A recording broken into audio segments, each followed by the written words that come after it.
বিলাহী কণী দি ভাজিবলৈ মই এইখিনি বিলাহী এনেকৈ কাটি ল'লোঁ। লগত এটা ভোট জলকীয়া লৈছোঁ, তো মই কুটি দিম। আৰু এক ফুটা পিঁয়াজ মই অলপ ডাঙৰ ডাঙৰকৈ এনেকৈ কাটি লৈছোঁ। আৰু এটা মই ডিম লৈছোঁ। মিঠাতেল অলপমান গৰম হ'ব দিলোঁ কেৰাহীটোতে। আৰু এতিয়া মই ইয়াতে পিঁয়াজখিনি দিম। পিঁয়াজখিনি ভাজা হৈ গ'ল। আপোনালোকে পিঁয়াজখিনি বহুত নাভাজিব, অলপমান আধা কেঁচা হৈ থাকিব দিব। আৰু এতিয়া ইয়াৰ ওপৰতে বিলাহী আৰু ভোট জলকীয়াখিনি মই দি দিম।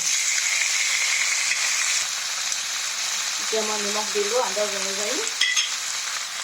আৰু মই তাতে অলপমান হালধি দিলোঁ। এতিয়া মই এনেকৈ ভালকৈ লৰাই ঢাকনখন মাৰি অলপ দেৰি বিলাহীখিনি সিজিব দিম। বিলাহীখিনি প্ৰায় সিজি আহিলে আৰু ইয়াতে মই অলপমান গুড় দিছোঁ। গুড়খিনি মই ভালকৈ গলিব দিম। গুড়খিনিও গলি আহিলে এতিয়া ইয়াতে মই ডিমটো দি দিলোঁ। ডিমটো দি মই ভালকৈ ডিমটো হ'বলৈ দিম। তাৰ পাছতে মই ইয়াতে অলপমান কেঁচা জলকীয়া কুটি থৈছোঁ, কেঁচা জলকীয়া দি দিম। কণীটো মই ভালকৈ ইয়াতে ঘুটি দিলোঁ কণীখিনি। আৰু এতিয়া ইয়াৰ ওপৰতে মই এটা কেঁচা জলকীয়া এনেকৈ কুটি ইয়াৰ ওপৰত দি দিলোঁ। আৰু মই এতিয়া গেছ ষ্টভ অফ কৰি পৰিৱেশনৰ কাৰণে নমাই থ'ম। আপোনালোকে দেখিছেনে? এতিয়া বিলাহীখিনিৰ পৰা তেল এৰিব লৈছে।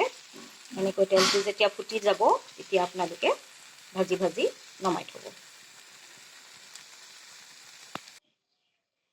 কণী দি বনোৱা বিলাহী ভাজি মোৰ ৰেডি হৈ গ'ল। আৰু আপোনালোকে যদি ভিডিঅ'টো চাই ভাল পায়, লাইক কমেণ্ট শ্বেয়াৰ কৰিব বুলি আশা কৰিলোঁ। মই পুনৰ আপোনালোকৰ ওচৰলৈ নতুন এটা ভিডিঅ' লৈ অতি সোনকালে আহি আছোঁ। আজিলৈ বাই বাই।